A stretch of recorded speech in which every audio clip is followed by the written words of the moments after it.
3. El canal de la escuela a la cárcel.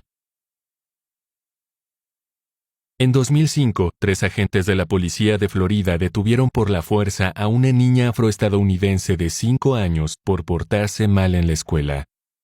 La escena fue grabada en video.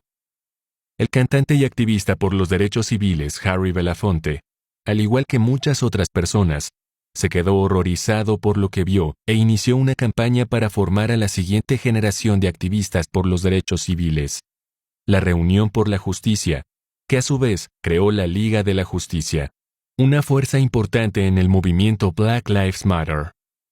Entre las reivindicaciones centrales del movimiento se encuentra un llamamiento a poner fin a la criminalización de los jóvenes en las escuelas. Agente de servicios escolares. En los últimos 20 años ha habido una explosión en el número de agentes de policía destinados a las escuelas. Una de las expansiones más espectaculares y contraproductivas del alcance y el poder de la policía. En el curso académico 2013-2014, había más de 43,000 agentes de policía destinados a las escuelas en Estados Unidos. Más del 40% de todas las escuelas tienen asignado un agente de policía, de los que el 69% están implicados en la disciplina escolar, en vez de limitarse en mantener la seguridad y velar por el cumplimiento de la ley.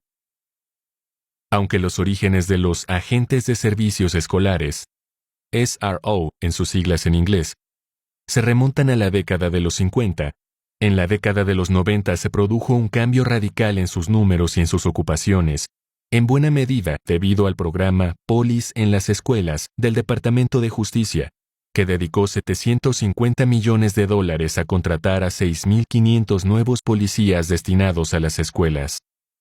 Aunque muchos de esos agentes trabajan duro para mantener un entorno seguro para los estudiantes y para hacer de mentores y consejeros, el enfoque general consistente en apoyarse en la policía armada para tratar los problemas de seguridad ha conducido a un enorme aumento de estudiantes detenidos, lo que básicamente socava la misión educativa de las escuelas, convirtiéndolas en una extensión de un estado carcelario más amplio y alimentando de esta manera lo que ha venido a llamarse el canal de la escuela a la cárcel.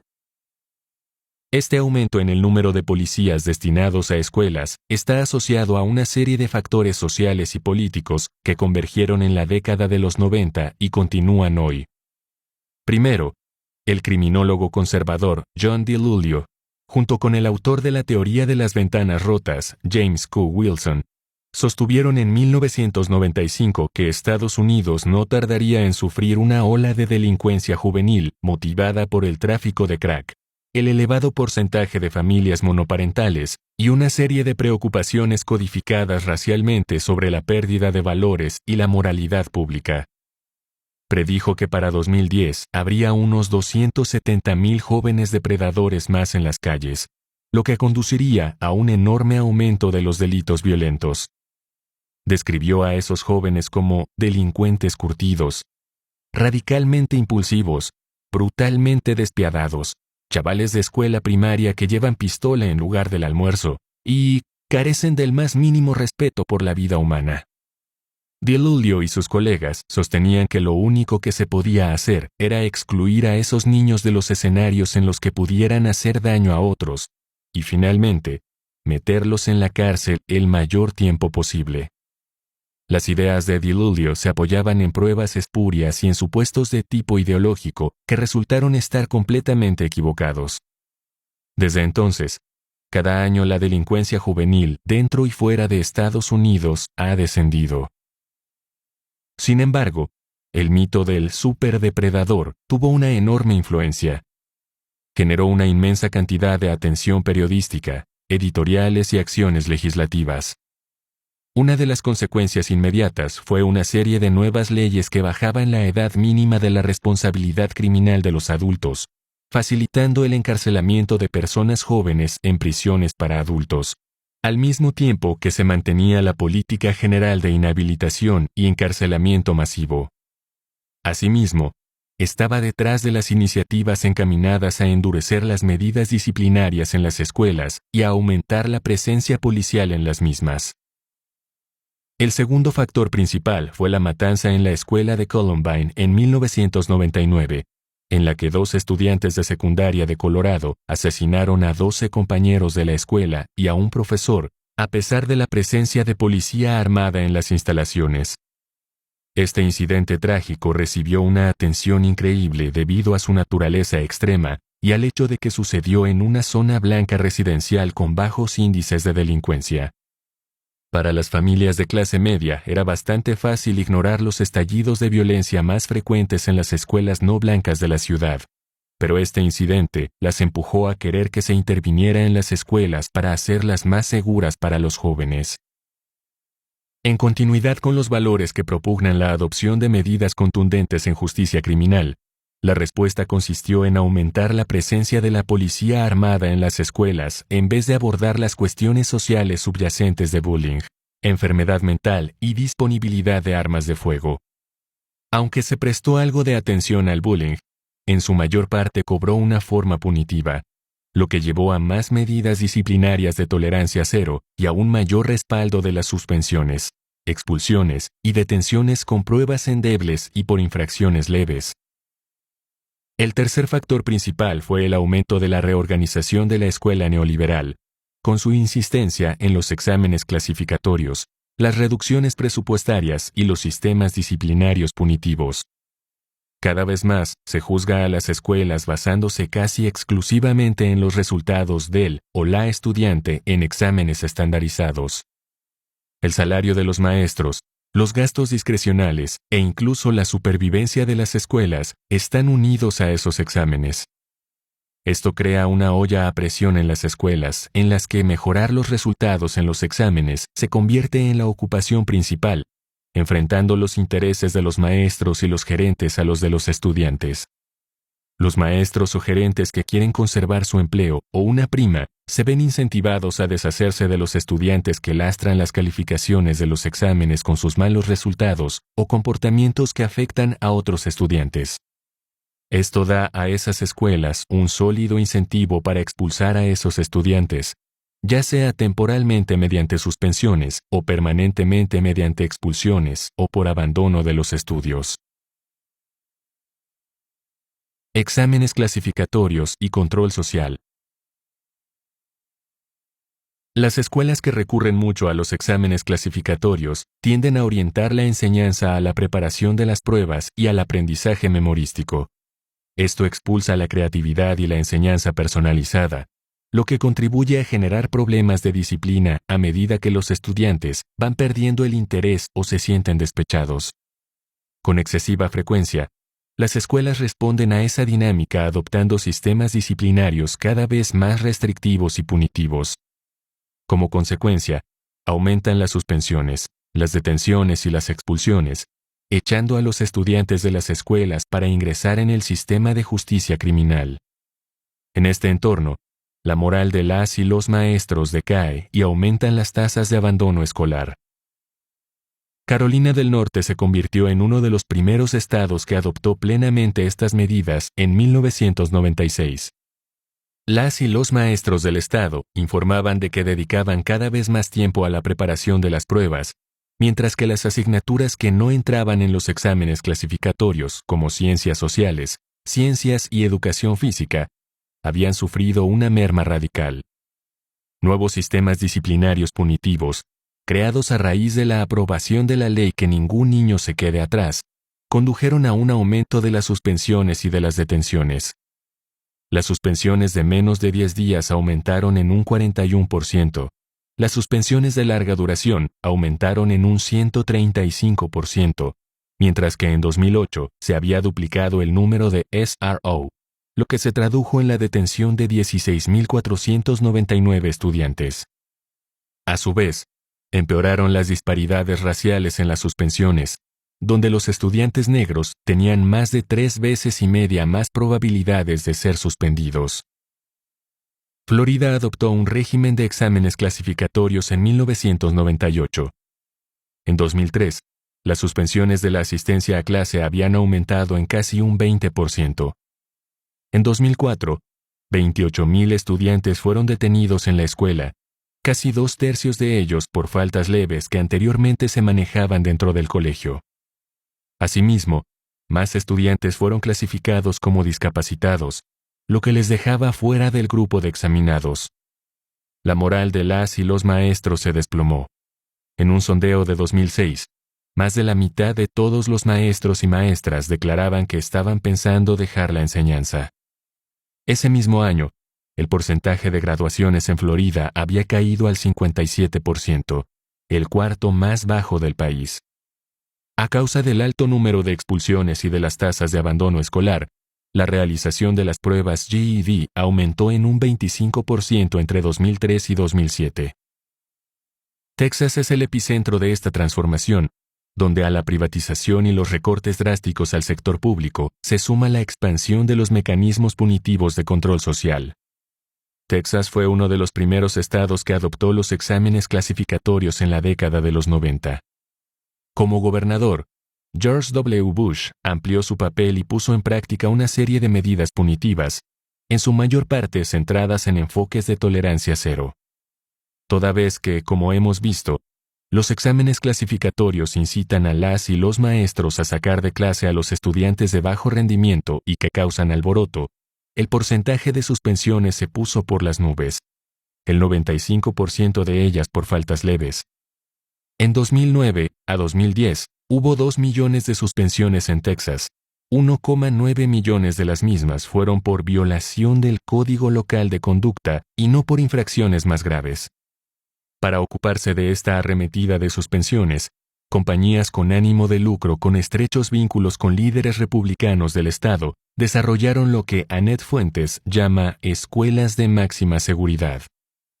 Esas escuelas usan escáneres de huellas dactilares, detectores de metales, registros frecuentes, videovigilancia estricta y sistemas disciplinarios intensivos para manejar a los chicos expulsados de las escuelas normales. En muchos casos no está permitido hablar en los pasillos o en los comedores. Las y los maestros apenas cuentan con una formación especializada, mientras que los bajos sueldos se traducen en que disponen de menos maestros titulados que las escuelas normales. Se pone el acento en el aprendizaje por ordenador y en los exámenes frecuentes. Las evaluaciones exteriores están sometidas a un control estricto. Las escasas revisiones externas han descubierto un rendimiento espantoso y condiciones propias de una prisión. En conjunto, el supuesto milagro de Texas de mejoras en los resultados de los exámenes se basaba en la falsificación de esos resultados de los exámenes, tasas astronómicas de suspensiones y abandono escolar, y en la relegación de los estudiantes problemáticos a escuelas similares a cárceles al margen del régimen de exámenes del Estado. Bush llevó toda esta trapacería hasta la Casa Blanca, donde la instauró a nivel nacional con la ley que ningún niño se quede atrás. La expresión definitiva de esta transformación en la educación es el movimiento de las escuelas charter, que asume plenamente los exámenes clasificatorios y los sistemas disciplinarios punitivos. Sus partidarios han abogado por la adopción generalizada de medidas basadas en la teoría de las ventanas rotas en las escuelas charter como una manera de inspirar mayor disciplina en el aula. Al final, el discurso sobre esos métodos se transformó en una disciplina basada en el preocuparse por las cosas pequeñas y el no hay excusas. En estos métodos también hacen mucho hincapié Teach for America y el Center for Transformative Teaching, sendas instituciones que ejercen una influencia considerable en la formación del profesorado, también en las escuelas públicas tradicionales. Aunque esas frases evocan a maestros y maestras que trabajan duro para superar cualquier barrera, lo que significan, en realidad, es crear reglas cada vez más restrictivas, aumentar la frecuencia y la severidad de los castigos y purgar a los estudiantes que pueden ser un lastre para los resultados de los exámenes. Los chicos negros están siendo particularmente expulsados de esas escuelas, no por fracaso escolar, sino por no estar quietos en clase y no llevar zapatos del color adecuado. Un estudiante en una escuela charter de Nueva York fue suspendido 19 veces en el primer curso. La escuela dijo que tenía dotes intelectuales, pero le costaba controlar su comportamiento. PBS NewsHour encontró escuelas charter que suspendían a niños de preescolar por faltas de comportamiento. Estos niños abandonan las escuelas charter en enormes proporciones, en parte porque los progenitores no pueden mantener las constantes reuniones y suspensiones disciplinarias. El New York Times descubrió que la amplia red de escuelas charter Success Academy en Nueva York tenía una tasa de suspensión del 10%, con algunas escuelas que llegaban al 23%, mientras que las escuelas públicas de la ciudad tenían una tasa de solo el 3%. A una madre le dijeron que si no cesaba el mal comportamiento en clase de su hija de 6 años, el maestro se vería obligado a llamar a los servicios de emergencia. Otra escuela tenía incluso una lista de alumnos a expulsar, en la que figuraban estudiantes considerados inapropiados para las rígidas normas de comportamiento de la escuela. De resultas de ello, muchas escuelas charter terminan graduando a una población sesgada formada sobre todo por niñas.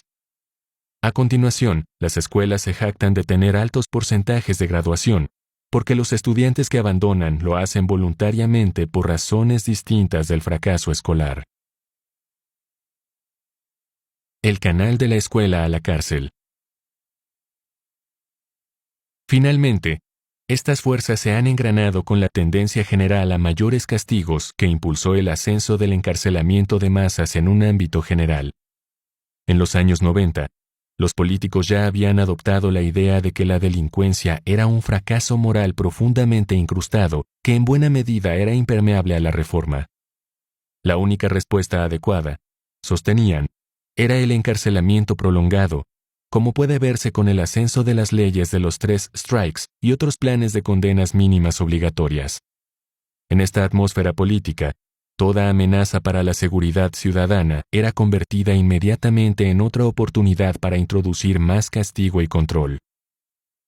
El presidente Bill Clinton se mostró encantado de echar una mano. En 1994 presentó la Ley de Escuelas sin Armas, que introdujo medidas de disciplina inspiradas en la tolerancia cero en las escuelas.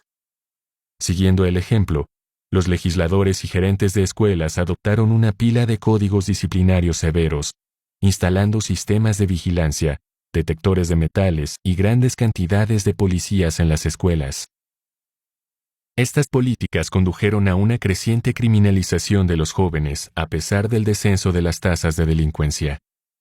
Según el Departamento de Educación, en el curso escolar 2011 a 2012 se realizaron 92,000 detenciones. Un estudio muestra que en las escuelas con SRO hay una tasa de detenciones casi 5 veces mayor que en las que no tienen SRO, incluso si se tienen en cuenta datos demográficos de los estudiantes, como la raza y la renta. El impacto de estas medidas ha sido particularmente duro para los estudiantes racializados y para aquellos con discapacidades. Las escuelas con altos porcentajes de estudiantes racializados tienen mayores probabilidades de tener políticas de tolerancia cero y generar más suspensiones, expulsiones y detenciones.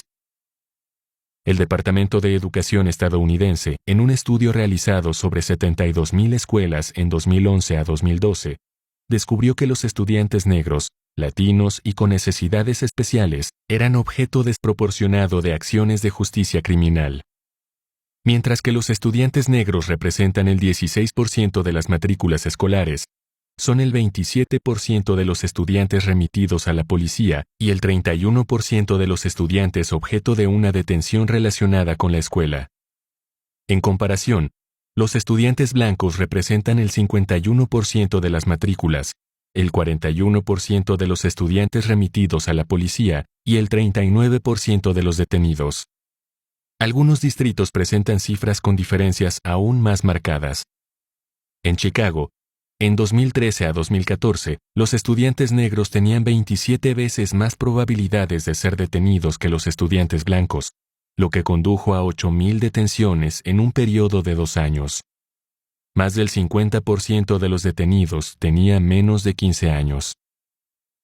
Los estudiantes suelen ser detenidos por faltas leves de desobediencia e interrupciones, tales como usar el teléfono móvil, faltar al respeto a las y los maestros y participar en discusiones a voces. Las escuelas con SRO remiten cada vez más asuntos de disciplina escolar a esos agentes, puesto que les parece más sencillo que éste intervenga sacando y deteniendo a un estudiante que realizar el esfuerzo de crear una atmósfera razonable en la clase con la ayuda de sistemas disciplinarios tolerantes. Hasta las y los maestros bien intencionados tienen opciones limitadas. Los sistemas disciplinarios sanos y efectivos precisan de trabajo y recursos, aunque por regla general son mucho más baratos que pagar una dotación extraordinaria de policía armada. Las suspensiones, que son un indicador de una futura detención, son a su vez sumamente desproporcionadas en lo que atañe a la raza. Un estudio de ámbito nacional del Southern Poverty Law Center, realizado en el 2010, descubrió que en 9,000 escuelas medias, el 28% de los estudiantes varones negros habían sido suspendidos 3 veces más que los varones blancos. Las estudiantes negras fueron suspendidas 4 veces más que las blancas. El Children's Defense Fund de Ohio descubrió que los estudiantes negros tenían 4 veces más posibilidades de ser suspendidos que sus homólogos blancos. Estos resultados han sido corroborados por estudios realizados en todo el país.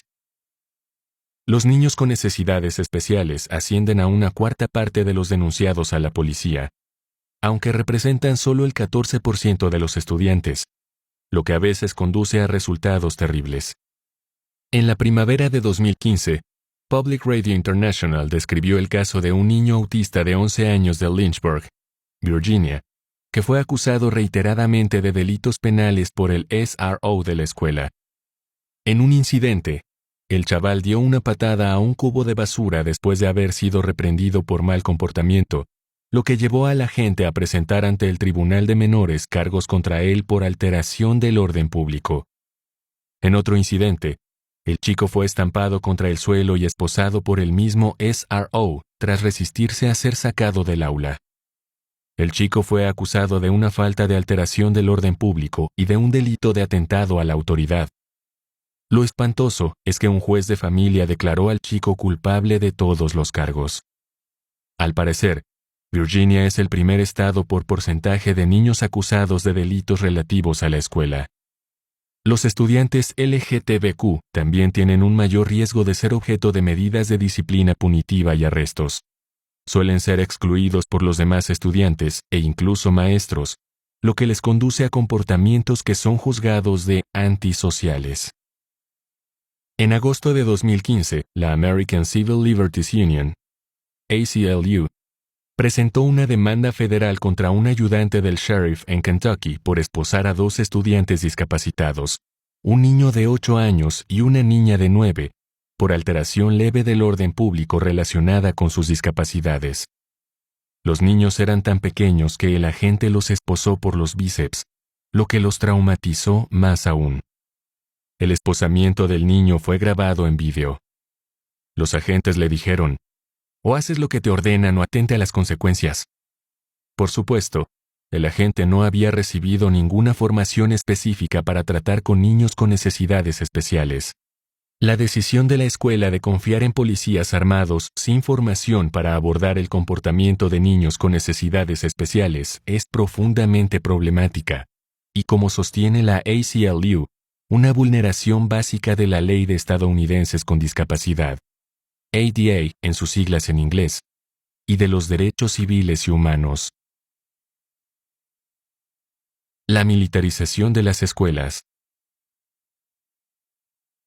Otro ámbito de preocupación es la creciente militarización de las escuelas. En el plano nacional, la policía ha estado recibiendo del Pentágono enormes cantidades de material militar sobrante. Las agencias de policía de las escuelas también se han sumado. Estas agencias han comprado vehículos con protección frente a emboscadas y resistentes a las minas, MRAP en sus siglas en inglés, fusiles de asalto AR-15, escopetas y lanzagranadas. Según el Washington Post, al menos 120 cuerpos de policía asignados a escuelas en 30 estados han utilizado el programa 1033 de transferencia de armas, discutido en el capítulo 1. En 2003, los gerentes de la Goose Creek High School en Carolina del Sur coordinaron un asalto masivo de un equipo SWAT a su escuela en un intento de encontrar drogas y armas de fuego. Policías con protecciones de combate, con las armas desenfundadas, obligaron a echarse al suelo a cientos de estudiantes, en su mayoría negros, sin ninguna sospecha fundada concreta, mientras los gerentes se dedicaban a identificar a los estudiantes que tenían que ser registrados y detenidos. Un video del incidente muestra a estudiantes paralizados o huyendo, aterrorizados, cuando agentes vestidos de negro salen de los trasteros y los huecos de las escaleras, dando órdenes y apuntando con sus armas. Se introdujeron perros policía para encontrar las drogas que supuestamente habían hecho necesario el asalto. No se encontró nada. El gerente que organizó el asalto pidió disculpas a los progenitores, pero señaló que desde el momento en que la policía entra en las instalaciones, ellos tienen el control. Ese es precisamente el problema. El uso de armas de fuego y de equipamiento militar socava los valores fundamentales de la escuela como entorno de aprendizaje alentador y lo sustituye por el miedo y el control. La Asociación Nacional de Agentes de Policía de Servicios Escolares se ha convertido en un bastión de este proceso. Su convención anual es un abanico de contratistas militares que intentan vender a las escuelas nuevos sistemas de seguridad, formar a los agentes en técnicas paramilitares y colocar el argumento de que los estudiantes están en peligro constante debido a sí mismos y a la acción de extraños. Annette Fuentes asistió a una de esas convenciones y se quedó horrorizada con el conferenciante que la inauguraba. Un experto en antiterrorismo, sin formación en seguridad interior ni pedagogía, que advirtió a los cientos de agentes presentes: «Tenéis gente en vuestras escuelas que ahora mismo está preparando otro Columbine. Cada localidad, cada universidad tiene ahora un CHO, el tirador de Virginia Tech, y en cada estado tenemos células de Al Qaeda pensando en actuar. Cada escuela es un posible objetivo de ataque. Tenéis que ser una fuerza de combate de un solo hombre. Tenéis que tener armas, munición y protección corporal suficientes para conservar la vida. Deberíais pasearos por cada escuela todos los días con vuestro equipamiento táctico completo, con armas semiautomáticas y 5 balas en el cargador. Ya no podéis permitiros seguir pensando que sois agentes de paz. Tenéis que pensar que sois soldados en guerra porque vamos a pediros que actuéis como soldados». Esta mentalidad está impregnando la labor policial en las escuelas. En 2010, el Southern Poverty Law Center presentó una demanda colectiva contra las escuelas en Birmingham, Alabama, en la que se afirmaba que estaban haciendo un uso sistemático de una fuerza desmedida. Afirman que desde 2006 a 2014, 199 estudiantes habían sido rociados con un agente tóxico compuesto por gas pimienta y gas lacrimógeno llamado Freeze Plus P, que causa dolor extremo e irritación de la piel y puede impedir la respiración y la visión. Todos los estudiantes rociados eran afroestadounidenses. Una estudiante estaba embarazada. Muchos eran transeúntes inocentes y algunos estaban en una actitud completamente pacífica cuando fueron rociados. En la mayoría de los casos, los agentes no se preocuparon en lo más mínimo de atender a los rociados, y algunos de estos estuvieron retenidos por la policía hasta la lectura de cargos con la ropa completamente impregnada del agente químico. En 2015, un tribunal federal declaró al distrito escolar culpable de violaciones de los derechos civiles y prohibió el uso del spray. Un estudiante de secundaria de 17 años en Texas fue disparado con una Taser por un SRO cuando intentaba terminar una pelea escolar. El estudiante resultó gravemente herido en la posterior caída al golpearse en la cabeza y pasó 52 días en coma inducido. De hecho, la grabación de la cámara de videovigilancia muestra que el joven se estaba apartando de los agentes cuando le dispararon con la Taser. Formas de violencia más prosaica por parte de los SRO son algo generalizado. En octubre de 2015, un estudiante grabó a un ayudante del sheriff en Carolina del Sur, asignado a una escuela, deteniendo con violencia a una adolescente por tener un teléfono en clase. El agente volcó a la chica y su pupitre contra el suelo, y luego la arrastró, la tiró y la aplacó. Una compañera de clase que grabó en vídeo el incidente fue amenazada físicamente y detenida cuando levantó la voz para protestar por lo que estaba pasando.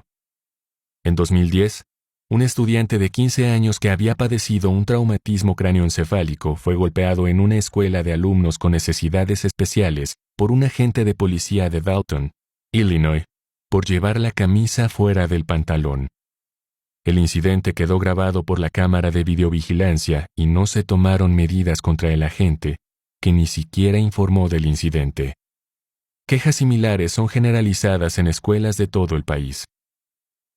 Según un informe de la revista Mother Jones, entre 2010 y 2015, 28 estudiantes estadounidenses resultaron heridos de gravedad a manos de los SRO y uno resultó muerto. En 2010, Derek López, de 14 años, fue muerto a tiros por un SRO en la zona residencial de San Antonio. López pegó un puñetazo a un compañero dentro del recinto escolar. El agente Daniel Alvarado lo presenció y dio el alto a López. Luego le persiguió hasta una nave trasera donde disparó a López. Alvarado afirmó que López le había embestido cuando abría la puerta de la nave. En agosto de 2012, un jurado de acusación rehusó acusar a Alvarado. Grados de violencia menos graves son mucho más comunes. Aunque no se dispone de datos nacionales, en parte porque no existe la obligación federal ni estatal de facilitarlos, los estudios locales muestran un copioso uso de la fuerza. El Houston Chronicle reveló que entre 2010 y 2014, la policía informó en 10 distritos escolares residenciales de Houston de un total de 13,000 incidentes con uso de la fuerza. Muchos distritos grandes no disponían de datos o se negaron a colaborar. Ni los organismos de supervisión educativos ni los de la policía obligan a facilitar esos datos. La enorme expansión de la policía escolar se basa en la idea de que así las escuelas son más seguras, pero esto no es cierto en absoluto. Las escuelas con fuerte presencia policial informan sistemáticamente de que se sienten menos protegidas que escuelas similares sin policía. No está demostrado que los SRO reduzcan los delitos, y tan solo en algunos ejemplos los agentes llegaron a intervenir para evitar un potencial delito con armas de fuego, casi siempre en casos de amenazas. En un caso de 2013, un agente en Atlanta detuvo un tiroteo en marcha en una escuela. El destinatario ya había recibido los disparos, junto a un empleado de la escuela, y el autor había dejado de disparar cuando fue detenido. Por regla general, la investigación muestra que los delitos reportados suelen aumentar con la presencia de los SRO. En parte, esto se debe a que descubren más contrabando y tratan más asuntos como delitos de cuanto sucedía con anterioridad. No hay pruebas sólidas de que reduzcan los robos ni la violencia. Reformas. El papel de los SRO no ha hecho más que ampliarse a medida que los agentes asumen mayores responsabilidades y tienen más cosas en las que ocupar su tiempo en ausencia de amenazas para la seguridad. Los agentes armados de la policía están ahora actuando de manera formal o informal como consejeros en muchas escuelas. Se encargan de llevar el programa de educación para resistir a la drogodependencia, DARE en sus siglas en inglés, y otros programas de prevención de drogas. Por desgracia, apenas existe supervisión o formación para esos programas. Por regla general, los SRO reciben escasa o nula instrucción sobre el trabajo de orientación, mentoría o pedagogía. Aunque algunas de sus iniciativas son dignas de elogio, otras mueven a risa. Décadas de investigación han demostrado la ineficacia sistemática de programas como DARE. Asimismo, hay una contradicción básica en pedir a los chavales que traten a los policías como mentores y consejeros. Aunque los agentes quieren que los jóvenes confíen en ellos, al mismo tiempo son agentes del orden, lo que significa que esas comunicaciones pueden ser usadas como prueba y pueden conducir muy rápidamente a una intervención policial, posiblemente incluso contra el chico que está siendo mentorizado. En la era de la tolerancia cero, esto podría tener consecuencias devastadoras. El Departamento de Educación, en su informe de 2014 sobre las mejores prácticas en disciplina, Guiding Principles, pide que se forme a los agentes destinados en escuelas en desarrollo adolescente, manejo de situaciones de tensión, prejuicios implícitos y en las mejores maneras de tratar con estudiantes con discapacidades y un historial traumático. Otros continúan aludiendo al valor de los policías como modelos a imitar y mentores, pero solo si entienden su papel de proveedores de seguridad para los estudiantes y la escuela, y no como agentes de la disciplina escolar. Sin embargo, Este enfoque parte de que hay un valor intrínseco en hacer que ese rol lo desempeñen agentes de policía uniformados en vez de, por ejemplo, entrenadores y entrenadoras, maestros y maestras, mentores y mentoras o gerentes. El objetivo implícito es imponer la importancia y la legitimidad de la policía ante los ojos de los estudiantes. En virtud de ser una figura formal de la autoridad, la policía en las escuelas es algo valioso. Desde ese punto de vista, las personas jóvenes pueden sacar provecho del aprecio de la autoridad bien establecida. Este es un aspecto inherente a la adhesión progresista a la justicia procedimental discutida en el capítulo 1. El problema no es que haya agentes de control estatal formal en las escuelas, sino que a veces actúan de forma inapropiada y abusan de una autoridad tan importante. De hecho, los primeros orígenes están impregnados de esa mentalidad. En la década de los 50, la policía fue destinada a las escuelas de Flint, Michigan, con el propósito de restablecer la legitimidad y el valor de la policía a los ojos de los jóvenes en un periodo de elevada violencia juvenil y desafección social. En la década de los 60 se asistió a otro periodo de expansión, siempre con el mismo propósito. No se trata de la protección y la seguridad de las escuelas o la juventud. De hecho, la mayor parte de los primeros programas se crearon en escuelas primarias e intermedias, donde la delincuencia y la violencia son mucho más bajas que en las escuelas secundarias. En muchos aspectos, esto es una extensión de la mentalidad de la policía comunitaria, en la que la policía está inserta en la comunidad para recoger la información y generar una benevolencia que luego alimenta formas de labor policial más intensivas e invasivas. Según Kevin Quinn, presidente de la Asociación Nacional de Agentes de Servicios Escolares, el desarrollo de la compenetración para propiciar la recogida de información es un componente central de su trabajo. Una vez que los agentes de servicios escolares se asientan en una comunidad, los chavales están dispuestos a acercarse y ofrecer informaciones, enviar correos electrónicos, dejar mensajes de voz o acercarse al despacho. ¿No podría esa compenetración ser generada igualmente por consejeros con una formación más apropiada y con más lealtad al bienestar de los estudiantes que a velar por el cumplimiento de la ley? Algunos han propuesto la creación de normas nacionales para la formación y las mejores prácticas. El Grupo Especial para una Labor Policial del siglo XXI de Obama hizo algunas recomendaciones contradictorias sobre este asunto. Recomienda que los cuerpos de policía reformen las medidas y los procedimientos para dejar de empujar a los niños dentro del sistema de justicia criminal, pero no dice nada de retirar a la policía de las escuelas. De hecho, amplía el papel de la policía llamando a ésta a desarrollar y supervisar las medidas de disciplina y a trabajar con los gerentes de escuela para crear un continuo de consecuencias adecuadas y proporcionadas para el desarrollo. Pero, como preguntan Lisa Thoreau y Johanna Wald, ¿por qué policías sin formación y experiencia deberían ayudar a las escuelas a idear medidas y prácticas educativas? Recientemente, algunos distritos escolares han empezado a buscar alternativas a los enfoques de tolerancia cero aplicados por la policía, pero se han mostrado reacios a abandonar por completo una orientación punitiva. En 2007, el Distrito Escolar Unificado de Los Ángeles adoptó un nuevo enfoque llamado Intervención y Apoyos Comportamentales Positivos, en el que las escuelas integran en sus planes de estudios el desarrollo de aptitudes y la gestión del comportamiento. Los estudiantes que no van bien en la escuela son los destinatarios de intervenciones adicionales, tales como mentorías y asesoramiento sobre habilidades en autogestión. Las y los maestros trabajan para etiquetar los comportamientos como buenos y malos, supervisar de cerca el comportamiento estudiantil y aplicar sanciones graduales para asegurar la obediencia.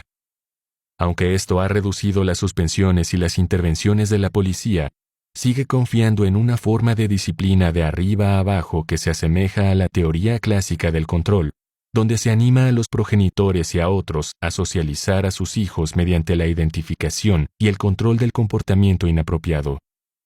El especialista en disciplina escolar Alfie Kohn ha llegado a definir esto como TNCM, tratar a los niños como mascotas, porque es un enfoque basado en el control que se sirve de sobornos en vez de amenazas.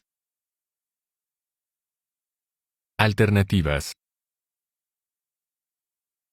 Un grupo de estudio especial de Nueva York descubrió que las escuelas con sistemas disciplinarios menos punitivos eran capaces de conseguir una mayor sensación de protección para los estudiantes, menores porcentajes de detención y suspensión y menos delitos, incluso en barrios pobres con altas tasas de delincuencia. Lo que se necesita, pero que a menudo no proporcionan los responsables escolares, es un conjunto de medidas disciplinarias no punitivas destinadas a conseguir que los niños sigan en la escuela mientras se va a la raíz de los comportamientos perjudiciales. Las escuelas no pueden resolver todos los problemas que traen los estudiantes, pero pueden ser parte de la solución en vez de ser parte del sistema de justicia criminal. Para hacerlo, necesitan más recursos para tratar al estudiante en su integridad. No se puede enseñar solo para el examen o centrarse en los conocimientos o habilidades fundamentales, a expensas de los cuerpos y las emociones de las y los jóvenes. Numerosas investigaciones muestran que el aprendizaje no puede tener éxito cuando las y los jóvenes están física y emocionalmente distraídos. Sin embargo, al depender de la policía escolar, se sustraen a las y los maestros los aspectos corporales, emocionales y comportamentales del o de la estudiante y se externalizan a la policía. Se trata de un enorme error. Lo que necesitan las y los maestros es formación, asesores y personal de apoyo con acceso a servicios relevantes para las y los estudiantes y sus familias. En la actualidad, hay más personal del Departamento de Policía de Nueva York en las escuelas de Nueva York que asesores de cualquier tipo, con un coste anual estimado de $750 millones anuales. Tenemos que invertir en servicios, tanto en la escuela como después de ella, que aborden los problemas en casa y en la comunidad. Por sí solos, sobre todo con presupuestos menguantes y regímenes de exámenes clasificatorios, las y los maestros no pueden lidiar con estos problemas. Por el contrario, se ven presionados a expulsar a los niños de sus aulas para enviarlos al sistema de justicia criminal. Para responder a esas necesidades, la American Federation of Teachers ha apoyado recientemente la creación de escuelas comunitarias. Estas escuelas ofrecen servicios integrales, como atención médica y de salud mental, asesoramiento personal, tutorías, servicios comunitarios y programación en justicia social, así como educación para adultos y asesoramiento a los progenitores. Los servicios suelen ser facilitados por organizaciones comunitarias que trabajan en colaboración con las escuelas, lo que permite que estos se ajusten a las necesidades particulares de esa comunidad. En Salt Lake City, Utah, United Way se ha asociado con 11 escuelas comunitarias que atienden a más de 10,000 estudiantes, más de la mitad de los cuales son de rentas muy bajas y más de una cuarta parte están aprendiendo inglés. El programa ha aumentado los logros académicos y ha reducido el absentismo crónico, un indicador fiable de futuros problemas. Baltimore cuenta con 45 escuelas que atienden a un alumnado abrumadoramente pobre perteneciente a minorías. Estas escuelas han mejorado los porcentajes de asistencia a clase y con programas de justicia reparadora, han reducido las suspensiones. En muchas de ellas también han mejorado significativamente los porcentajes de graduación y los resultados en los exámenes. Hay algunos agentes de policía uniformada en escuelas de Baltimore, pero la ley del estado exige que no estén armados y además existe una presión ciudadana para reducir aún más su presencia. Además de mejorar la financiación general de las escuelas con grandes necesidades, los responsables deberían adoptar una serie de reformas probadas por la experiencia que son más baratas y más eficaces que la policía. El aprendizaje social y emocional, la supervisión y el refuerzo de comportamiento, los programas de escuelas pacíficas y los sistemas de justicia reparadora han demostrado que reducen los problemas de la disciplina en las escuelas sin depender de la lógica del control y el castigo.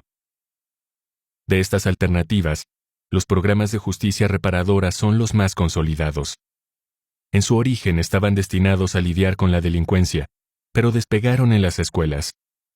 En todo el país, las escuelas están poniendo en marcha programas que se apartan de los enfoques punitivos para gestionar el comportamiento estudiantil, adoptando mecanismos para abordar las causas subyacentes del mal comportamiento estudiantil y trabajando para integrar a los estudiantes en la comunidad como miembros responsables de la comunidad, en vez de expulsarlos de ella, como tienden a hacer los actuales sistemas disciplinarios.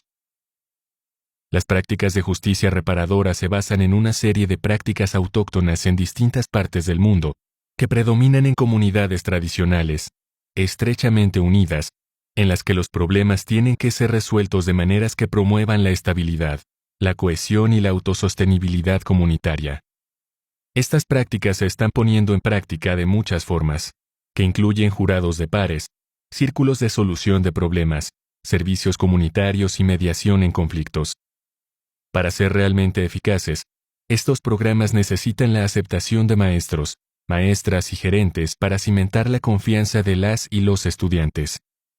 En el centro de todos estos mecanismos se sitúa el deseo de hacer de las escuelas un lugar acogedor para los jóvenes, con independencia de los problemas que traigan a la escuela, e intentar trabajar esos problemas de forma cooperativa por el bien del estudiante y de la comunidad escolar amplia.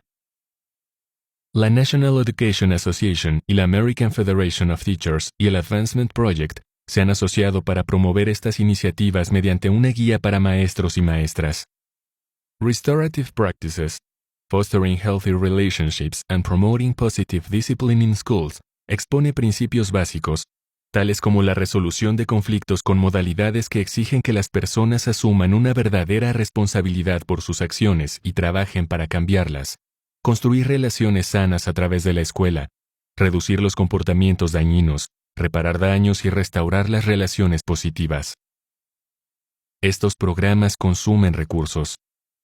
Las y los maestros tienen que ser formados y dejar de lado el horario lectivo.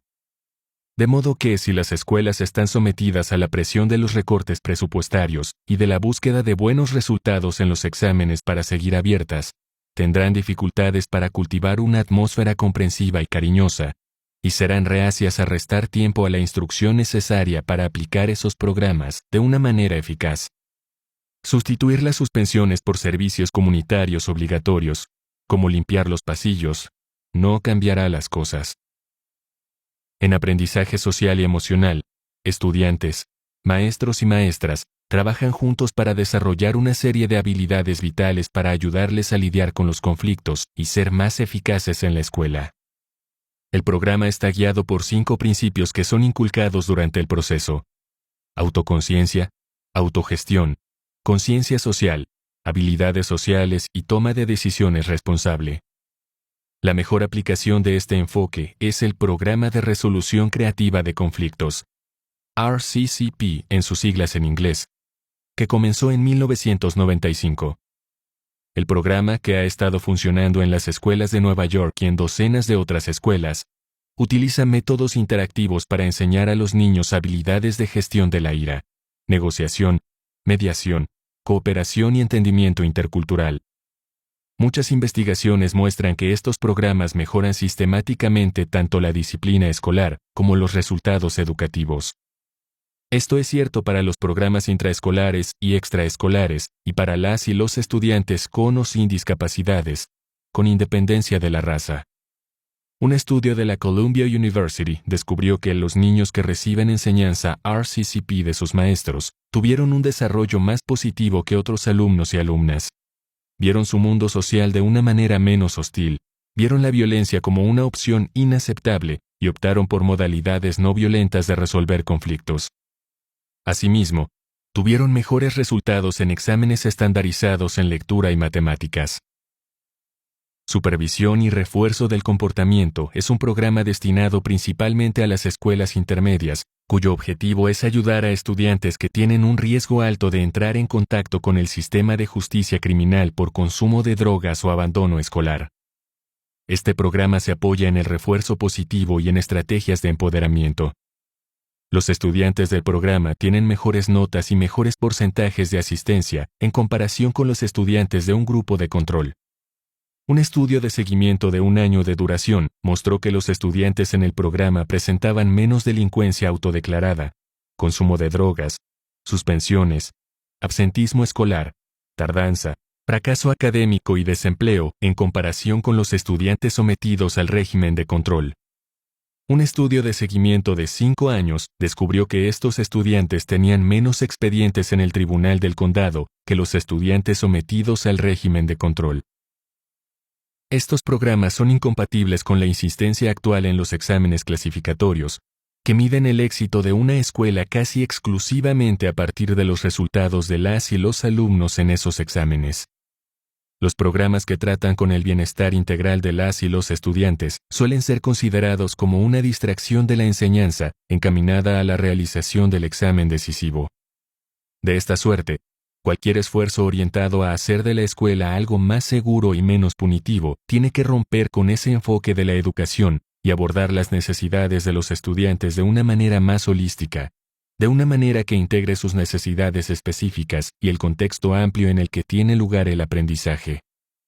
La investigación muestra que cuando los estudiantes se sienten protegidos y apoyados, su aprendizaje mejora. La policía armada imponiendo la disciplina de la tolerancia cero socava esto, incluso cuando la policía está bien formada y tiene buenas intenciones. La naturaleza de la policía consiste en ser una fuerza de orden y control. Aun cuando intentan ser mentores positivos, lo hacen siempre respaldados por las capacidades coercitivas y punitivas que les distinguen de maestros, maestras, asesores y asesoras. Los detectores de metales, los policías dentro del recinto escolar y los códigos disciplinarios de tolerancia cero abren una brecha entre estudiantes y maestras y crean una atmósfera de desconfianza que de hecho puede incrementar los comportamientos alborotadores y criminales, como descubrieron los profesores Matthew Mayer y Peter Leon en un estudio pionero en 1999 sobre la delincuencia en las escuelas. Asimismo, reduce las posibilidades de que las y los estudiantes alerten a las y los maestros y gerentes de las verdaderas amenazas. En la mayoría de los tiroteos masivos en escuelas cometidos por estudiantes, había otros estudiantes que estaban al corriente de que los planes y las amenazas estaban en marcha. Con demasiada frecuencia no informaron de esas amenazas. Según Mayer y Leon, crear un entorno inhospitalario, casi como una prisión, vigilado con lupa, puede promover la violencia y el desorden que los gerentes pretenden evitar. Las escuelas, sostienen, deberían centrar sus esfuerzos. La comunicación eficaz en vez del control es la mejor manera de establecer la legitimidad del régimen jurídico de la escuela en las mentes de las y los estudiantes. Tenemos que romper por completo con la idea de usar la policía en las escuelas. No cumple ningún papel positivo que no pueda ser manejado de mejor manera por un personal no policial. Puede haber una necesidad de proteger la escuela de intrusos, pero, hasta la fecha, tener policía armada en las escuelas no parece ser la solución. Incluso cuando la policía armada es necesaria, no tiene nada que hacer dentro del recinto escolar. En caso necesario, puede colocarse en el perímetro escolar o ser enviada cuando sea necesario. ¿Habrá sucesos trágicos dentro de los recintos escolares? Sí, y tener más policía en los recintos escolares ha demostrado su ineficacia para reducirlos.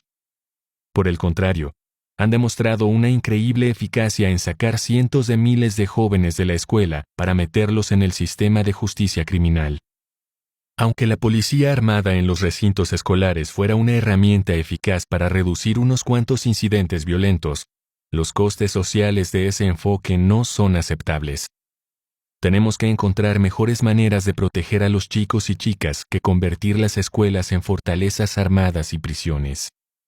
Ha llegado el momento de sacar a la policía de las escuelas y de rechazar el enfoque punitivista de la gestión escolar. Nuestros jóvenes necesitan compasión y cariño, no coerción y control.